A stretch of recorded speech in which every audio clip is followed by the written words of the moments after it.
میرے دوستو، آج بھی ماہانہ درس قرآن و سنت ہے، تو میں اسی حوالے سے آپ کی خدمت میں ایک بات کرنے لگا ہوں کہ ہمارے جلسے کے عنوان میں ایک درس قرآن ہے، ایک درس سنت ہے۔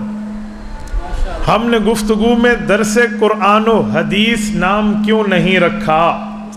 ہم نے درس قرآن و سنت نام کیوں رکھا؟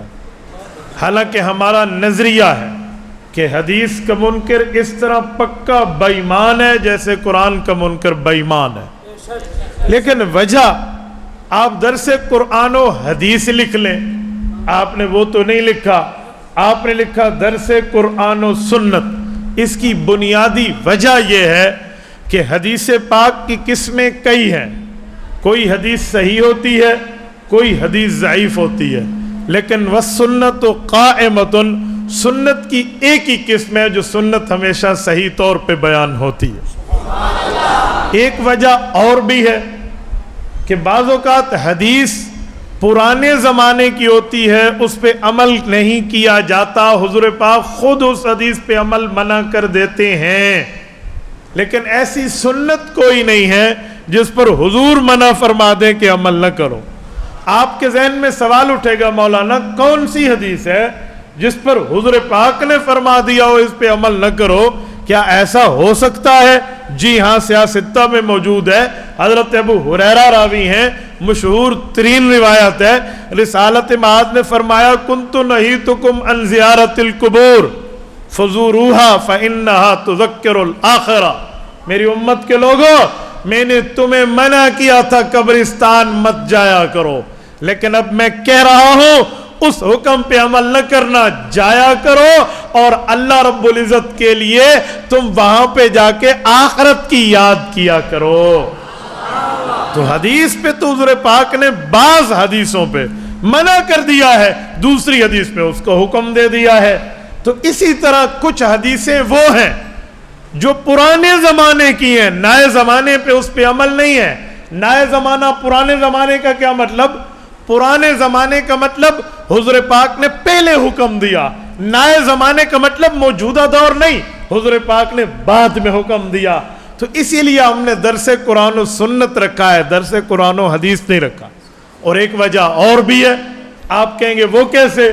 بھائی حدیث پاک محترم ضرور ہے، قابل احترام ضرور ہے، لیکن ہر حدیث قابل عمل نہیں ہے۔ میں ایک دفعہ جملہ پھر دہراتا ہوں، شاید آپ مجھے حدیث کا مخالف کہہ دیں، نا بابا میں کہہ رہا ہوں حدیث پاک کا منکر بالکل بے ایمان ہے، جیسے اللہ کے قرآن کا منکر بے ایمان ہے، لیکن ہر حدیث پہ عمل نہیں ہو سکتا۔ آپ کہیں گے کیسے؟ آؤ میں دو حدیثیں لاتا ہوں، کوئی امتی عمل کر کے دکھائے۔ نمبر ایک، حضور پاک نے معراج کا سفر کیا ہے، 7 آسمانوں کو کراس کیا ہے، رسول اللہ نے جنت دوزخ کا وزٹ کیا ہے، شریف الاقلام کو دیکھا ہے، عرش کو دیکھا ہے، رف کو دیکھا ہے، اور وہاں سے واپس بیت المقدس آئے ہیں، اور پھر وہاں سے مکہ مکرمہ آئے ہیں۔ یہ حدیث میں ہے یا سنت میں ہے؟ حدیث میں ہے۔ اسی لیے اس حدیث پہ کوئی امتی عمل کر سکتا ہے؟ بھئی امتی تو چھوڑیں، عام افضل البشر بعد الانبیاء، حضرت ابوبکر صدیق نے بھی تو معراج پہ جانے پہ اس حدیث پہ کوئی عمل نہیں کیا۔ حضرت عمر، عثمان و حیدر پیغمبر کے صحابہ نے بھی تو اس حدیث پہ عمل نہیں کیا۔ آؤ ایک حدیث اور لاتے ہیں، رسالت مآب الاسلام کی شادیاں کتنی ہیں؟ تو سارے کہتے ہیں رسول اللہ کی شادیاں 4 سے زائد ہیں، 11 ہیں یا 13 ہیں، علی اختلاف الاقوال، 4 سے زائد ہے۔ حدیث ہے یا سنت ہے؟ حدیث ہے۔ اب کوئی 11 شادیاں بیک وقت کر سکتا ہے؟ بتاؤ، بیک وقت 11 شادیاں کرے تو اولاد حلالی بنے گی، ریلیشن شپ اور تعلق حلال بنے گا؟ تو ہر حدیث پہ قابل عمل نہیں ہے، ہر حدیث پر عمل کرنا ممکن نہیں ہے۔ اس بنیاد پہ ہم نے درس قرآن و حدیث نہیں رکھا، درس قرآن و سنت رکھا، تاکہ ہم آپ کو سمجھا پائیں کہ سنت اور حدیث کا فرق کیا ہے۔ اور میرے دوستو، اس بنیاد پر میں ایک بات مزید بھی کرنے لگا ہوں۔ رسالت مآب الاسلام کے بارے میں حدیث پاک میں آتا ہے رسول اللہ صوم الوصال رکھتے تھے، بھائی صوم تو کہتے ہیں روزے کو، صوم الوصال کون سا روزہ ہے؟ وصال وصل سے ہے، وصل کہتے ہیں کنٹینیوسلی ملا ہوا، مسلسل ایک دوسرے کے ساتھ ٹچ۔ صوم الوصال پے در پے روزہ رکھتے، صحابہ کرام کو نظر نہ آتا افطاری کیسی سحری کیسی۔ کچھ لوگوں نے اس حدیث پہ عمل کرنے کی چاہت کی تو پیغمبر کے 3 صحابہ نے کہا جی ٹھیک ہے، ہم بھی یوں مسلسل کئی دنوں کا روزہ رکھیں گے۔ روزے شروع کر دیے، بھوک اور پیاس کی شدت نے ان کو اس حد پہ لا کے چھوڑا کہ یہ صاحب فراش ہوئے، بستر پہ لیٹ گئے۔ حضور پاک صلی اللہ علیہ وسلم کو معلوم ہوا، اللہ کے رسول نے انہیں کہلا بھیجا فوراً افطاری کرو۔ ایکم مثلی، میرے جیسے کیسے ہو سکتے ہو؟ اللہ یطعمنی ویسقینی، میرا اللہ مجھ محمد صلی اللہ علیہ وسلم کو کھلاتا ہے تمہیں دکھائے بغیر، مجھے پلاتا ہے تمہیں بتائے بغیر، تم میری طرح نہیں ہو سکتے۔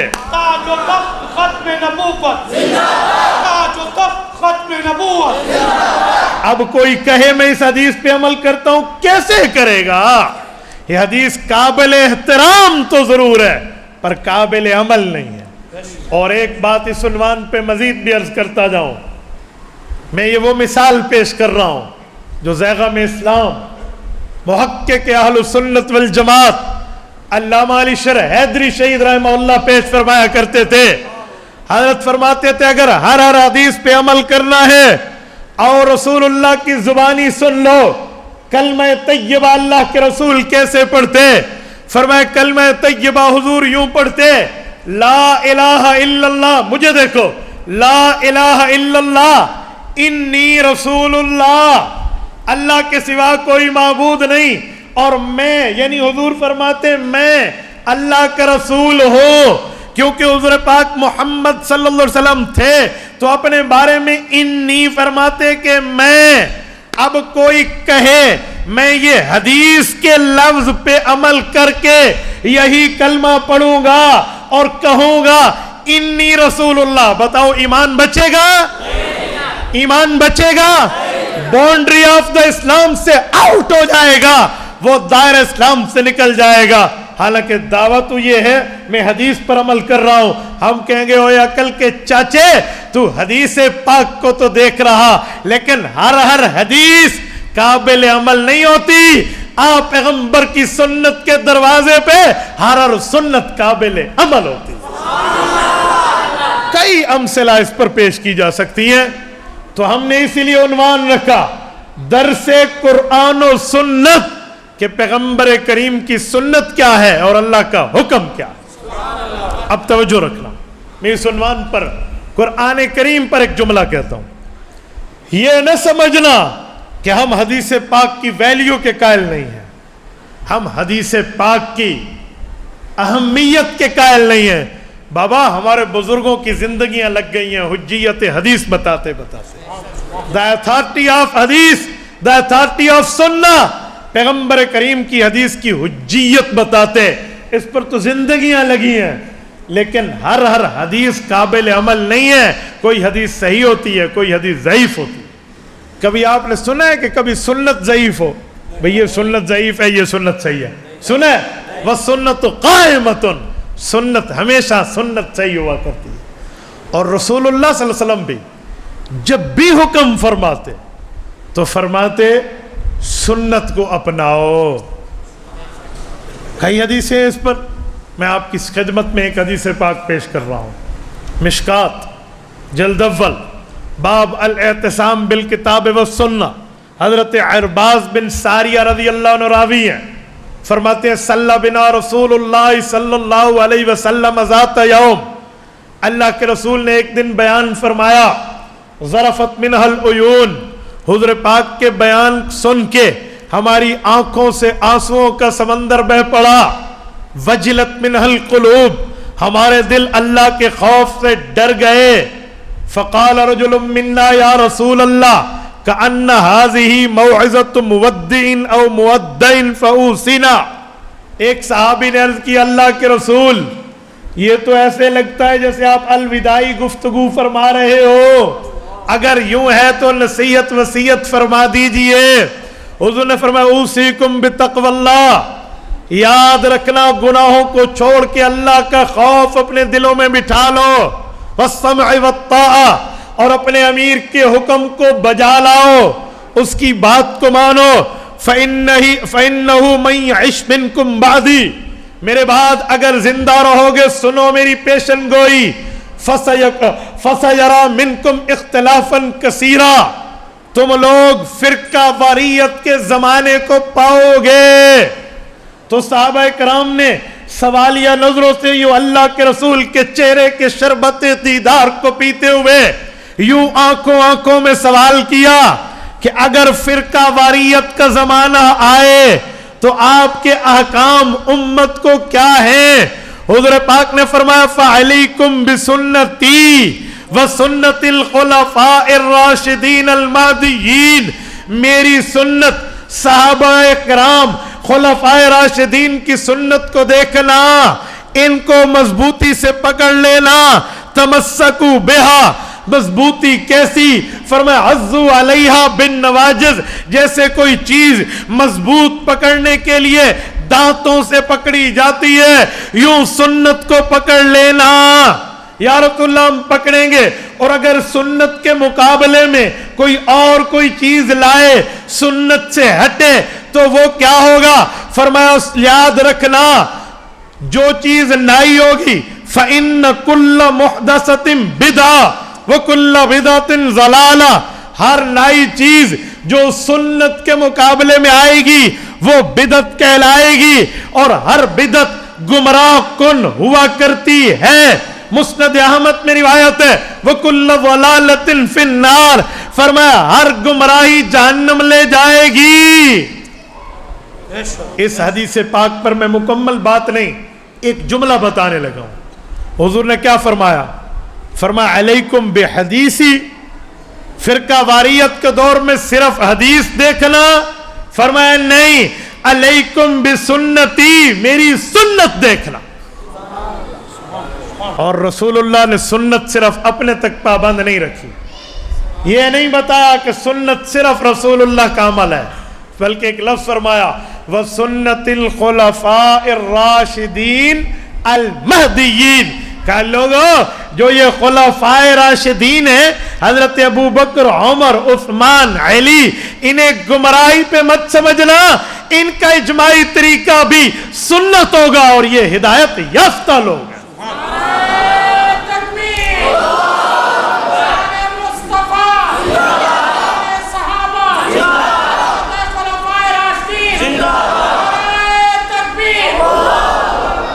ان کے طریقے کو سنت کہنے پر باوجود یہ ہدایت پہ ہوں گے، یہ مہر محمدی ہے صلی اللہ علیہ وسلم. فرمایا خلفائے راشدین پہ بات ختم نہیں ہے، صفت بیان کیا خلفائے الراشدین المہدیین.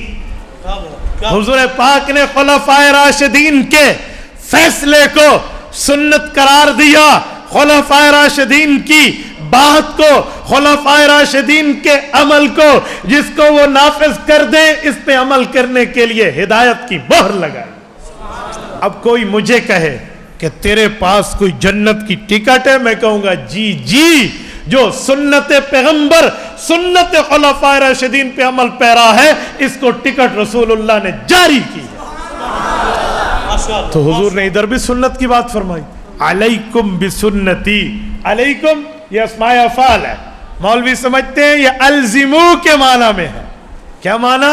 علیکم بسنتی، اپنے اوپر سنت کو لازم کر لو. حضور کی سنت، ہم اہل و سنت، صحابہ کی سنت، ہم والجماعت ہیں. یہی تو جملہ ہے کہ ہم اہل و سنت والجماعت ہیں. علیکم بسنتی سے اہل و سنت ہیں، وسنت الخلفاء سے والجماعت ہیں. یہ خلفاء حضور کی جماعت ہے نا. اس جماعت سے مراد کوئی سیاسی یا کوئی تنظیمی یا کوئی سماجی یا کوئی سول سوسائٹی کی جماعت تو نہیں ہے.